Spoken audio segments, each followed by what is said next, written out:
Remate, aqui é o Rodolfo. Remate, aqui é o Lucas. Esse é o Resumate, o resumo de 7 dias de conteúdo da Remate em 15 minutos. 15 minutos de muito conteúdo que você vai aprender aqui agora conosco. Todos os conteúdos que nós publicamos no Instagram, no Telegram, enfim, todos os nossos canais aí. Se você não participa dos nossos canais, na descrição aqui você vai encontrar todos os posts que vai aparecer aqui na tela da semana. O nosso canal no Telegram, a Quartamente, se você não sabe o que é, fica aí com a gente que você já vai descobrir também. Então vamos lá, Lucas, você mexendo no celular aí, né, mandando um WhatsApp pra... vamos começar com um post do Telegram. Eu acho que é interessante, um post não, né, um quiz do Telegram, você acha que é melhor? Ou a gente começa com o Insta, o que você prefere, Lucas? Cara, como eu tô abrindo o Insta agora, de repente eu vou pro Insta, né? Então beleza, então vamos começar com o Instagram. Vamos lá, nós tivemos, lembrando galera, nós temos publicações em todos os lugares, desde podcast até publicações do Insta, YouTube, enfim. Vamos começar com o Insta aqui, nós tivemos uma publicação sobre landscape, tá com ela aí? Sim. Beleza. Galera, só pra falar, landscape significa meio que paisagem, né? E quando eu trabalhava na Austrália, mas eu acho que não é muito bom traduzir como paisagem sempre, porque na Austrália eu falava que eu trabalhava com landscape, né? E aí eu era pedreiro, basicamente, só que assim, eu dava o retoque final da obra ali. Então, por exemplo, o cara já finalizou, já construiu, já tá tudo pronto, eu vinha ali, tipo, todo o trampo de jardim, de deixar um negócio bonito, era comigo, entendeu? Cantada lá nas minas era com você que era pedreiro. Eu era pedreiro, exatamente. Muito bem. E aí qual é a publicação, Lucas? Que a gente... Mas lembrando, não tem nada a ver com construção esse landscape. Porque landscape a gente entende que é paisagem. É uma tradução que sempre me deixou um tanto quanto... Sabe aquela tradução que não te ajuda muito, né? Bom, mas de certa forma ajuda, mas não te dá exatamente o que é. Bom, a gente tem forest, que seria evidentemente floresta. Desert, que seria o mesmo que... Deserts, né? Aliás, eu falei dessert, né? Eu falei sobremesa, né? Exatamente. Muito interessante essa comparação, né? Porque são coisas completamente diferentes, né? Então, quando eu falo dessert, eu tô querendo dizer sobremesa. Eu falo desert, seria o mesmo que deserto. Exatamente. Ok, então... A diferença de escrita é o S. Uma tem 2 S's, que é dessert, e... Inclusive desert. A sílaba tônica, né? Dessert, exatamente. Né? Desert, né? Perfeito. Então, exatamente. Não façam como eu, não confundam, tá bom? Acho que é isso. Beat, que seria praia. Eu achei que você ia falar. Hell, que seria o mesmo. É engraçado que aí eu coloquei, né? Como que se pronuncia em português? Em português? Não, eu coloquei como que se lê em português. E como se lê em português é um palavrão. Né? Ah, tá. Se eu levasse para inglês, tipo bet, né? Exatamente. Então, o que eu tô querendo dizer é que a palavra beat e bet são diferentes e a pronúncia ela dá todo o sentido e com certeza isso, né, se você não pronunciar da forma correta pode gerar algum ruído de comunicação, né? Por exemplo, se ao invés de falar beat eu falar bet, o que eu disse? Praia na primeira, beach, e tô pensando numa tradução tipo de filme assim, sabe? Até tem, mas mesmo assim não é danado. É assim, e se usa muito, inclusive, com mulher, de uma forma pejorativa, né? Uhum. Eu acho que dá pra usar também com qualquer pessoa. Aliás, o Jesse em Breaking Bad, ele usa muito isso o tempo inteiro. Exato. Bet. É muito, muito legal. Na hora que ele tá na praia, assim. Então. Próxima, vamos lá. Island, que seria a ilha, né? Seria a ilha, e se você prestou atenção e você não sabia disso, essa pronúncia é um tanto quanto diferente da forma que se escreve. Você tem aí algo similar a Island, né, na forma escrita, mas a pronúncia seria Island, né, tendo o som do I e inclusive não pronunciando esse S, tá bom? Isso é muito importante. Muito bom. E nós temos o River, que seria o mesmo que rio. Big River. A Big River. Muito bem, perfeito. E aí, segunda-feira também nós tivemos o Matecast, que foi sobre alguns quiz do Telegram. Então, galera, ouça esse episódio, tá muito bom. Foi um episódio, eu gostei, sinceramente, foi um episódio que eu peguei pra ouvir depois de novo, porque a gente pegou vários quizzes do Telegram, que quem tá no nosso Telegram sabe que a gente coloca quiz lá todo dia, basicamente. E a gente teve a oportunidade de explicar, porque no Telegram é um canal ali que só a gente fala, e as pessoas não podem mandar dúvidas nem, né? Elas só respondem. Ele foi uma oportunidade que a gente teve nesse episódio do podcast, do Matecast, de responder essas perguntas. Então, cara, ensinamos muita coisa aí nesse episódio. Perfeito. Vamos lá, próximo, Lucas. Vamos meter um quiz agora, velho. Vamos aí, velho, pegar um quiz do Telegram. A galera que tá começando a assistir, você já tava com o post aberto aí no Instagram, né? Tudo certo, tudo certo. Vamos ver um quiz, o último quiz que eu publiquei no Telegram, tá? Eu acho que é interessante a gente pegá-lo aí, né? Ver como é que é. Então vamos lá, apareceu na tela aí agora. Vai lá, Lucas. Por que já tá com a resposta o que apareceu, tá? Mas vamos explicar o motivo aí. Ok, grape juice is blank than apple juice. Então é um gramaticalmente comparativo, né? Exatamente, ele está dizendo que o grape juice ele é alguma coisa do que em relação ao apple juice. Primeiro, vocabulário, o que ele quer dizer com grape juice? Grape juice seria suco de uva, né? Ele é pior, essa que era... Né, Isso, porque as opções bad, worst, better e worse. Nós temos essas opções, então indica o better, o better, inclusive, se você falar, vira outra coisa, né? Melhor, né? Melhor. Então ali, galera, como é comparativo, porque eu poderia muito bem falar grape juice is bad, ou seja, suco de uva é ruim. Não estou comparando nesse caso. Não estou comparando, eu poderia falar isso, mas é uma comparativa. E por que é essa a resposta, Lucas? Porque ele é irregular, né? Então você tem o bad. Pensa que no português eu quero dizer que uma coisa é pior do que a outra. Eu utilizo quando eu quero dizer isso é ruim, mas aquilo é pior. Então eu utilizo o pior, eu não digo mais ruim. Nem mesmo tem more bad, hein? Não tem, poderia ter. Então assim, eu não digo mais ruim, assim como eu não digo mais bom. Por quê? Porque eles são irregulares. Na grande maioria das vezes a gente tende a utilizar o mais em comparações, né? E aí, para esse adjetivo bad no inglês sendo irregular também, a forma de dizer esse pior seria worse. Worse seria o pior, né? Então, em português, como o Lucas falou, ruim, pior. Então, são duas palavras completamente diferentes, em inglês também muda. E como que é o superlativo? O superlativo, o mais pior.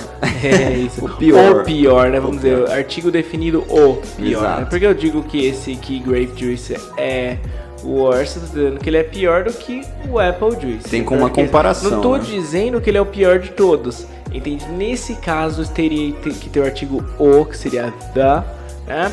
E aí eu utilizo o worst. Então, o pior. O pior de todos. Worst. É a diferença entre comparativo e superlativo. E se fosse bom, né? Good. The grape juice is... Aí, bom, good, comparativo é better. Better. E aí, se eu quero dizer o melhor, esse já deve ter visto, the best. The best. Very good. Muito bom. Beleza, muito bem. Vamos pra terça-feira. Terça-feira, na verdade, eu não tenho certeza se foi na terça, mas é o próximo publicação do Instagram ali, que foi como a diferença de falar no meio, né? Vai depender muito do contexto que nós estamos aí inseridos para dizer no meio. Quais são as duas opções que nós temos aí? Between e o among. Eu ia falar pra gente fazer um exemplo aqui, mas a gente tirou tudo da mesa, não tem mais nada aqui, cara. Mas você colocou o post vai aparecer? Tá aí, tem algumas figuras, né? Então assim, the apple is between the boxes. Então pra falar between eu tenho que ter duas elementos. coisas e uma no meio, né? Exatamente. Agora o among, ele é um tanto quanto mais complexo, né? Ele é no meio não necessariamente, ele não é no meio unicamente de duas coisas, né? Então é quando envolve uma quantidade de mais do que dois. Então, por exemplo, among the teachers you are the best one. Ou seja, entre os professores você é o melhor. E às vezes eu nem exprimo uma quantidade aqui nesse caso, mas o fato implica em mais do que de 3 ou mais, né? Qual que é a frase que nós temos aí? The box is among the apples. Então tem várias maçãs ali, né? E a box exatamente no meio delas. E ele se aplica muito a situações cotidianas mesmo, né? Não só necessariamente literal, né? Onde você tem ali uma coisa entre as outras, né? Sim. A não ser que eu vou falar entre suco de uva e maçã. Qual você prefere? Yeah. Aí eu posso usar o between. Né? Muito bem. E aí nós tivemos também um post sobre directions, right? Dá uma olhada aí. Sumiu. Ok. Calma, vai dar tudo certo. Given directions, ok. Turn left. Vira esquerda. Turn right. Vira direita. Go past. passe. Cross. E o Go Pass é bom a gente falar um pouquinho, né? Porque tem o passe aí, mas isso é quando eu tô dando direções, tá, gente? Esse post foi pra dar direções. Então se alguém pergunta, você é uma pessoa perdida, Lucas? Na vida, hein? Às vezes o cara me pergunta uma coisa, velho. Eu não sei explicar, entendeu? Nossa, se precisar ir eu até vou, mas explicar realmente. Não, às vezes, por exemplo, eu fico muito perdido, velho. E eu não sei nem o que perguntar quando eu tô muito perdido, assim. Você já chega nesse ponto. Sim. Você tá tão perdido que você fala, mano, o que eu pergunto, velho? E aí você começa a falar, a pessoa fica, né, ela tá com pressa, tá esperando você terminar, fica... Então, assim, pra dar direções, essas informações são importantes. E até eu coloco no comentário que, assim, na descrição... Às vezes esse é um post que linka com outro, porque adianta eu saber dar direções se eu não souber estabelecimentos? Às vezes fica mais difícil, né? Então, por exemplo, go past, eu preciso saber o que para falar isso? Preciso saber pelo menos um local. Go past o que, né? Passe o que, né? Go past the restaurant, então passe o restaurante, ok? Go past the church, passe a igreja. E aí, quais são os outros, Lucas? Go straight ahead. Go straight ahead, ou seja... Siga em frente. Continua. Olhe para o lado. Eu já sabia, já. Se liga no quê? No swing? Da batida do cavalo. Muito bem. É isso aí. Caneta Furacão, se estiver assistindo nós aí. Patrocina, né? Patrocina, por favor. Mandar umas fantasias pra gente aqui. Aliás, hoje a gente podia ter colocado a fantasia. Semana que vem é St. Patrick's. Semana que vem a gente faz. Vamos, velho. Vamos. Compromisso com nossa audiência. Tá aqui. Tá bom, fechou. Semana que vem o Lucas vai estar fantasiado de Leprechaun. Ah, o Lucas. O Lucas. Bom, vamos lá, a gente só tem uma fantasia, a gente vai ter que tirar aqui. A gente tira na hora, quem perder se fantasia. Tá bom? Pera, papel, tesoura. Não perca a semana que vem. Vamos lá, e aí, Lucas? Go up, go down. Go up, go down, vai pra cima, vai pra baixo. Já era.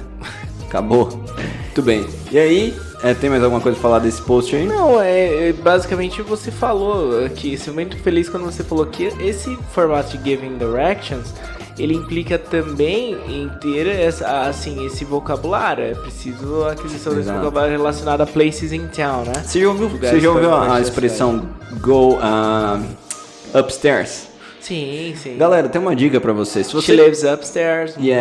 Então, se você tiver em um local que tem a escada, você tem que falar, por exemplo, go pra upstairs. Então suba, go upstairs. Upstairs, ou seja, acima, sobe as escadas. Agora, se você estiver numa rua e fala, vai lá em cima da rua, aí é go up there. Não é upstairs. Ah, que você quer enfatizar lá em cima. Exato. É interessante dizer também que a gente pode utilizar também, por exemplo, she lives upstairs, sei lá, ela mora no andar de cima. Isso, porque aí eu tô me referindo a alguma coisa que realmente eu subo ali, tipo um prédio e tal. Muito legal, é muito interessante. Porque uma vez eu tava na Austrália trabalhando lá na rua e eu perguntei pro cara, eu tenho que pegar a máquina lá em cima, do you have to take the machine upstairs? Aí falou, upstairs where? Não tem escada aqui pra você tá falando isso? Ah, entendi. Entendeu? Entendi, não tinha escada. Não, era uma rua subindo. Tem que subir lá na rua pegar.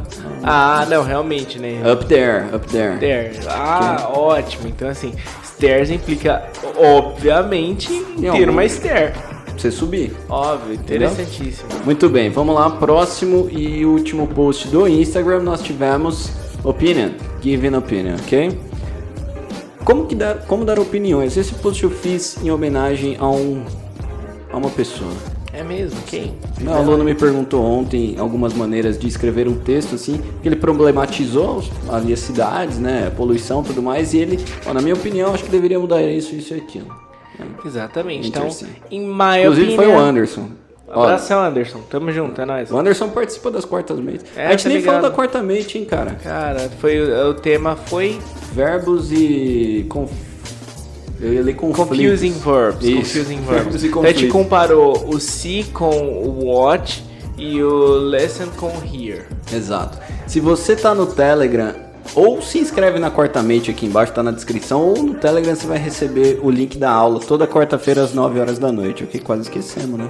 Vai lá, Lucas, pra gente finalizar aí. In my opinion, na minha opinião, I believe that the way I see it, quer dizer, da maneira que eu vejo isso, As far as I'm concerned, essa é muito boa, até onde eu sei. Bem formal, né? As far as I remember, as far as I know.